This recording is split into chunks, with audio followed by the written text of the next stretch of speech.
اور انہیں توق کے حساب سے لوگوں کی سزا معاف کی. لیکن حکومت پاکستان نے ایک دفعہ بھی جو بائیڈن سے نہیں کہا کہ عافیہ کو رہا کرو, ایک دفعہ بھی نہیں کہا. وہ ابھی بھی, میں نے تمام حکومتی صدر, وزیر اعظم, وزیر خارجہ, کیبنٹ کے لوگوں سے کہا ہے 4 لیگل پولیٹیکل آپشن میں نے دیے ہیں جس کے اوپر عمل کر کے within few days doctor Aafia Karachi میں ہوگی. اس کے آنے میں رکاوٹ ہمارے اپنے حکمران ہیں. اسی لیے میں نے امریکہ میں ٹیکسس میں یہ بات کہی کہ عافیہ کی رہائی کی چابی واشنگٹن میں نہیں, اسلام آباد اور راولپنڈی میں ہے, حکمرانوں کے ایوانوں میں ہیں, حکمرانوں کے جیبوں میں ہیں. یہ حکمران, یہ مقتدر طبقہ, یہ اسٹیبلشمنٹ نہیں چاہتی کہ ڈاکٹر عافیہ امریکی جیل سے رہا ہو کے پاکستان آ جائے. یہ چاہتے ہیں کہ وہ بیچاری مظلوم خاتون وہاں پہ اس کی موت واقع ہو جائے, وہاں پہ وہ شہید ہو جائے اور ان کی لاش پاکستان آئے, وہ زندہ نہ آئے. لیکن یہ ناکام ہوگی انشاءاللہ. عافیہ آئے گی. میں آپ سے یہی درخواست کرتا ہوں, عافیہ کی آواز اٹھائے. ابھی ہم نے ریٹ پٹیشن کی ہے, آج بھی اسلام آباد ہائی کورٹ میں سماعت تھی. آپ اندازہ کر لیں کہ جو جج ڈاکٹر عافیہ کی رہائی میں دلچسپی لے رہا تھا اسلام آباد ہائی کورٹ میں, جسٹس سردار اعجاز اسحاق خان صاحب, اس جج نے ایک چھوٹا سا خط لکھنا تھا. ابھی ہم نے ایک پٹیشن فائل کی ہے امریکہ میں, نیو یارک کے اندر, ڈاکٹر عافیہ کی رہائی کے لیے نئی پٹیشن کلائف اسمتھ جو ان کے وکیل ہیں انہوں نے دائر کی ہے.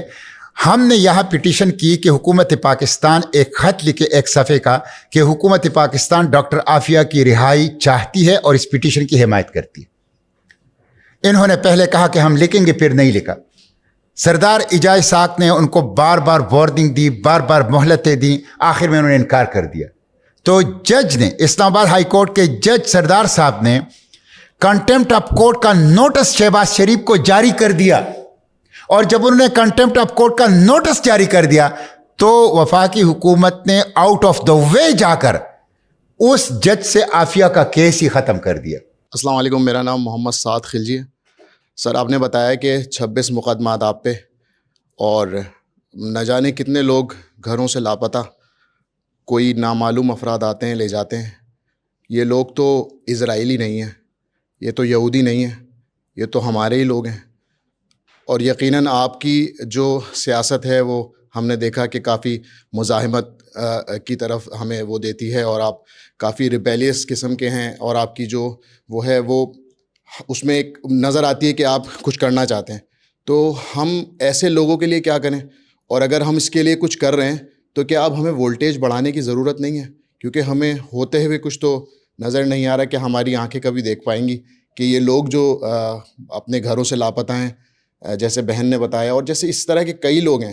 اور یہ تو وہ لوگ ہیں جو ٹی وی پہ آ گئے, جو سوشل میڈیا پہ آ گئے. کئی لوگ تو ایسے ہیں جو نظر ہی نہیں آتے, جو دفن ہی ہو جاتے ہیں. تو اس کے بارے میں کچھ رہنمائی فرمائیں. ریاستی ادارے عوام کے فنڈامنٹل رائٹ کو پروٹیکٹ کرنے کے لیے ہیں, لیکن ہماری ریاستیں عوام کی فنڈامنٹل رائٹ کو کل کرنے کے لیے ہیں. تنخواہیں جو ہر سال بڑھتی ہے, تو میں نے ایک سال جو تنخواہ حکومت نے 10% یا 15% بڑھائی اور پینشن بھی بڑھائے, تو میں نے پینشن کا حساب کتاب نکالا. تو آپ کو پتہ ہے جو سب سے کم پینشن لینے والا سرکاری نوکر ہے, اس کی پینشن میں کتنا اضافہ ہوا؟ 3,500 روپے. اور ایک سپریم کورٹ کے جج کے پینشن میں کتنا اضافہ ہوا؟ 1,50,000 روپے. یہ ظلم کا نظام ہے, یہ استحصال کا نظام ہے. یہاں غریب اس کو مزید دبایا جاتا ہے, مزید غریب بنایا جاتا ہے. یہاں طاقتور مزید قوت اور طاقت اور اختیار حاصل کرتا ہے. یقین کریں 6 سال میں نے پارلیمنٹ میں گزارے, اور میں کہتا ہوں ایک انسان اس کا عقل کام کرتا ہو, دل و دماغ اس کا زندہ ہے, ضمیر اس کا زندہ ہے, اور وہ اس استحصال اور ظلم کو دیکھتا ہے, تو 6 سال کے بعد یا تو وہ پاگل ہوگا یا مرے گا. وہ جو اقبال نے ایک فارسی کا شعر استعمال کیا ہے, موجیم کے آسودگی ما عدم ماست, ما زندہ ازانیم کے آرام نگیریم. میں موج ہوں, موجیم کے آسودگی ما عدم ماست, میں موج ہوں, اور مجھے علم ہے کہ میں رک جاؤں گا تو معدوم ہو جاؤں گا. ما زندہ ازانیم کے آرام نگیریم, میں اس لیے زندہ ہوں کہ آرام نہیں کرتا. تو جمود کو, تناسانی کو, غیر جانبداری کو, خاموشی کو ترک کر دیجئے, قدم بڑھائیے, آواز اٹھائیے, جدوجہد کیجئے. اور وہ جو شاعر نے کہا ہے, مفاہمت نہ سکا جبر ناروا سے مجھے, میں سر بکف ہوں, لڑا دے کسی بلا سے مجھے. خان صاحب, میں نے آپ کی گفتگو سنی پوری توجہ کے ساتھ, اور مجھے محسوس ہوا کہ آپ کے اندر بڑے خان کی جھلک ہے. اور یہ جو ریزسٹنس کی جو تحریک ہے جو پاکستان کے اندر اب بہت زیادہ نمایاں ہو گئی ہے, اس میں کوئی شک نہیں ہے کہ بڑے خان صاحب یعنی عمران خان صاحب کا بہت بڑا کردار ہے. تو کیا ہم مستقبل میں آپ دونوں خانوں کو ایک جگہ دیکھ رہے ہیں؟ اس لیے کہ آپ الگ الگ اگر جدوجہد کریں گے تو شاید وہ اتنی فروٹفل نہ ہو.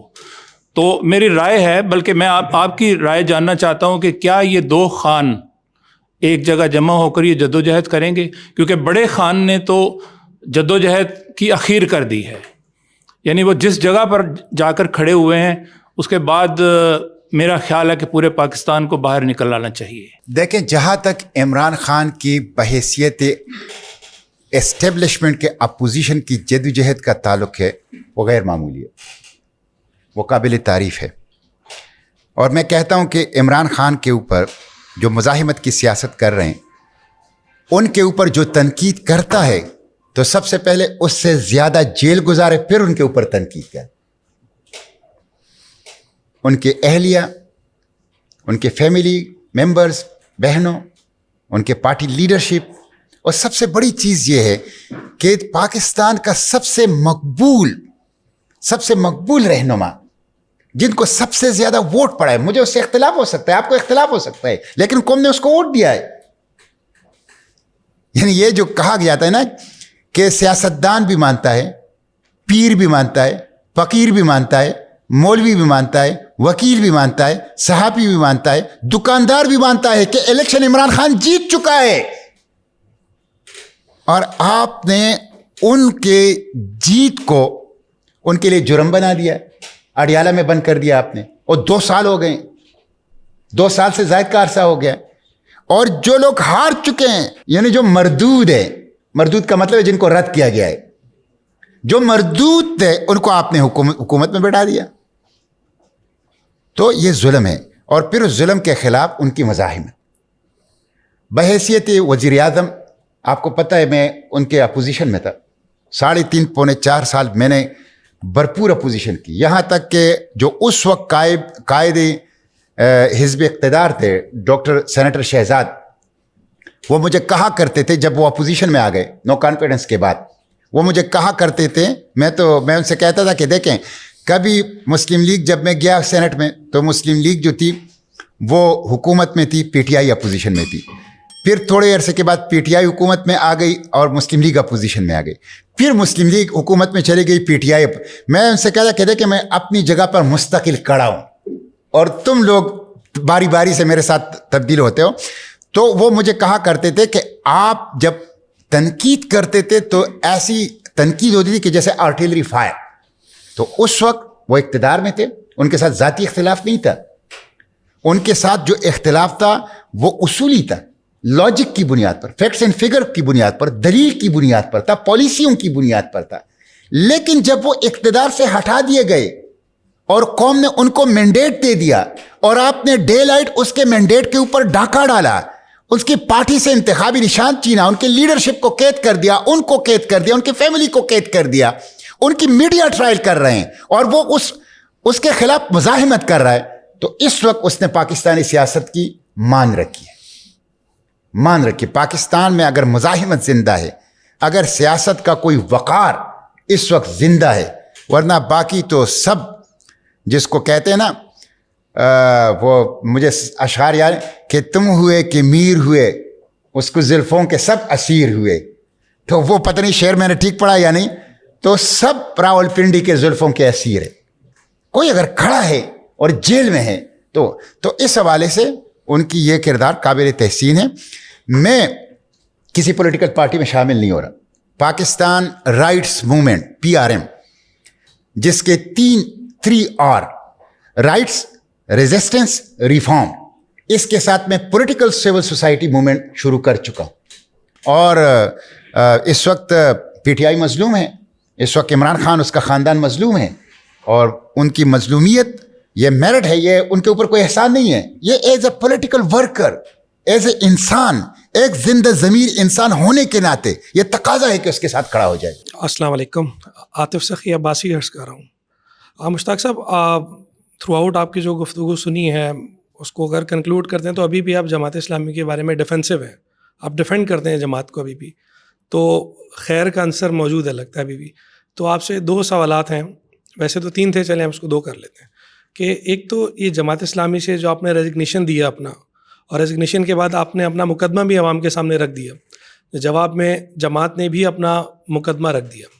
تو ان چیزوں کو ابھی دور کر کے اگر 1 ورڈ آپ سے آنسر مانگا جائے کہ کیا آپ کو لگتا ہے کہ ریزگنیشن کے بعد آپ نے لوز کیا یا جماعت نے کچھ لوز کیا؟ اگر ان دونوں میں سے کوئی ایک چیز آپ سلیکٹ کریں تو اچھا لگے گا. دیکھیں، میں نے جماعت کے بارے میں ڈیفینسیو نہیں ہوں. میں نے تو جماعت کے بارے میں جو مثبت گفتگو کی ہے اس سے زیادہ مثبت گفتگو میں نے عمران خان اور پی ٹی آئی کے بارے میں کی ہے. اس کو آپ اس طرح نہ لیں، اس کو آپ اس طرح لیں کہ میں بیلنس بات کرتا ہوں. جس کا جتنا حق بنتا ہے، میرٹ بنتا ہے، اس کے مطابق. اور میں جہاں تک آپ نے کہا کہ آپ نے کیا لوز کیا ہے، میں سیاست میں تاجرانہ ذہنیت نہیں رکھتا، سوداگرانہ ذہنیت نہیں رکھتا، ساہوکارانہ ذہنیت نہیں رکھتا. تو اس میں ایک بندہ میرے ساتھ ہو، جیسے کہ غزہ چوک، ڈی چوک، میرے پاس تو کوئی نہیں تھا. میں جتنی دفعہ جیل میں گیا ہوں، جماعت نے میری ضمانت تو نہیں کی ہے، جماعت اسلامی نے مجھے وکیل تو فراہم نہیں کیا ہے، جماعت اسلامی نے مجھے وہاں کارکن تو نہیں دیا ہے. میں تو وہاں اکیلے تھا، میں تو وہاں تنہا تھا. میرے تو 2 ساتھی شہید ہو گئے ہیں. میرے ساتھ جماعت اسلامی کے امیر حافظ نعیم الرحمان صاحب نے اس کی تعزیت نہیں کی. میرے ساتھ جماعت اسلامی کے تمام صوبائی عمرا نے کسی نے اس کی تعزیت نہیں کی. تو میں جب یہ نتیجے پہ پہنچتا ہوں کہ یہ حق ہے، سچ ہے، اور میرے پاس اس کے لیے دلائل موجود ہیں، تو پھر میں یہ نہیں دیکھتا کہ میرے پاس 1 بندہ ہے یا 1 کروڑ بندہ ہے. یہ ایریلیونٹ ہو جاتا ہے پھر. اچھا سر، آپ نے ابھی جماعت کا تذکرہ کیا، تو میں اگر آپ کو بتاؤں نا کہ میں میر صاحب کا وہ شو لائیو دیکھ رہا تھا جس میں آپ نے ہم پہ ایک بام شیل گرایا کہ میں جماعت سے مستعفی ہو چکا ہوں. تو میں سر بڑا حیران ہو گیا تھا کیونکہ I didn't see that coming, میں ایکسپیکٹ نہیں کر رہا تھا. اور ایک خیال بھی آیا، اور دیگر لوگ یہ ایک بات کہہ بھی رہے ہیں کہ سینیٹر مشتاق کو جماعت نے سایہ دیا، وہ انہوں نے پرورش پائی جماعت کے انڈر، وہ سینیٹر بنے، انہوں نے اپنی سیاست کرنا سیکھی وہاں سے. اور اس کے بعد جب وہ اپنی پیک پہ یا اپنے عروج پہ پہنچ گئے اپنے کریئر کے، تو اس کے بعد اچانک سے انہوں نے جماعت سے راہیں جدا کر لی. تو مطلب کہنے کا مقصد ہے، کچھ لوگ تو سر یہ بھی کہہ رہے تھے کہ جب کھیر کھانے کا وقت آیا تو آپ نے اکیلے ہی کھا لی اور جماعت کا حصہ بھی آپ نے خود ہی لے لیا. کھیر تو مجھے ابھی تک نہیں ملا ہے. اچھا دیکھیں، جماعت سے جماعت نے بلکہ مجھے عملاً 2022 سے اکیلے چھوڑ دیا تھا. جب آپ اپنے ساتھیوں کے ٹکڑے سڑک سے خود اٹھائیں خونالود اور کوئی آپ کے پاس نہ آئے، جب آپ اپنی اہلیہ اور بچوں کے ساتھ گرفتار ہو جائیں اور کوئی آپ کی ضمانت وکیل فراہم کرنے کے لیے نہ آئے، جب اسٹیٹ خونخوار ہو کے آپ پہ جپٹے اور آپ اکیلے ہوں اور تنہا ہو چند لوگوں کے ساتھ، تو وہ تو انہوں نے مجھے چھوڑ دیا تھا 2022 سے. یہ تو میری استقامت تھی، میرا صبر تھا، میری محبت تھی کہ اس تحریک میں نے اتنا وقت بطور والنٹیئر گزارا تھا، اتنی خدمت کی تھی، تو میں نہیں چھوڑ رہا تھا. جہاں تک آپ کی یہ بات ہے کہ جماعت نے آپ کو سب کچھ دیا، لیکن جب آپ کسی پارٹی میں کام کرتے ہیں نا، تو یہ 1 وے ایکویشن نہیں ہوتا، یہ 2 وے ایکویشن ہوتا ہے. آپ دن رات دیتے ہیں، آپ محنت کرتے ہیں، آپ اپنی جان کپاتے ہیں، آپ اپنے آپ کو مٹی کرتے ہیں، آپ اپنی صلاحیتوں کو کام میں لاتے ہیں، آپ سروسز، خدمات، عزت و احترام اور مقام پارٹی کو دیتے ہیں. بدلے میں پارٹی سمجھتا ہے کہ اس بندے کو ہم آگے لائیں گے تو پارٹی آگے بڑھے. تو یہ 1 وے. میں ایسا نہیں تھا کہ اپنے دکان میں بیٹھا تھا اور جماعت کا شورا آئی اور انہوں نے کہا کہ تو آپ کو امیر صوبہ بناتے ہیں. ایسا نہیں تھا کہ میں اپنے آفس میں بیٹھا تھا، کاروباری آفس میں، اور جماعت کے لوگ آئے کہ نہیں ہم آپ کو سینیٹر بناتے ہیں اور آپ کے سر پر سینیٹر کی پگڑی رکھتے ہیں. اس سے پہلے جماعت نے کچھ دیکھا تھا، اور میں نے 37 سال دیے بغیر تنخواہ کے، بغیر مراحت کے. اور مجھے تو سینٹ کی جو تنخواہ ملتی تھی اس میں 45 لاکھ روپے میں نے کیش جماعت کے بیت المال میں جمع کرا کے اس کی رسید لی ہے. باقی تقریباً 1.5-2 کروڑ روپے جماعت کے کاموں پر لگائیں.